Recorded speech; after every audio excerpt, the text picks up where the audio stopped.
Zee Marathi वाहिनीवर 28 मार्च 2016 रोजी काहे दिया परदेस मालिकेचा पहिला भाग प्रदर्शित झाला।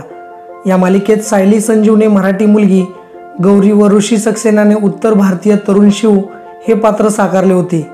या मालिकेत शिव व गौरीची प्रेम कहाणी दाखवण्यात आली होती।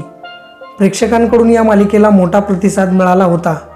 तब्बल 1.5 वर्ष प्रेक्षकांचे मनोरंजन केल्यानंतर 23 सप्टेंबर 2017 ला ही मालिका बंद झाली। मात्र अजूनही प्रेक्षकांच्या मनात या मालिकेबाबतचे प्रेम तसेच आहे। काहे दिया परदेस मालिका संपून तब्बल 7 वर्ष झाली आहेत। इतक्या वर्षानंतर आता पुन्हा प्रेक्षकांची ही लाडकी जोडी एकत्र आली आहे। सायली व ऋषी समसारा या चित्रपटात एकत्र दिसणार आहे। या चित्रपटाच्या शूटिंगलाही सुरुवात झाली आहे। सायलीने आपल्या इंस्टाग्राम अकाउंटवर याबाबतच्या एक पोस्टमध्ये सायलीने ऋषी सक्सेना बरोबरचा एक फोटोही शेअर केला आहे। हा फोटो शेअर करत तिने 7 वर्षानंतर सोबत शूट अशी कॅप्शन दिली आहे।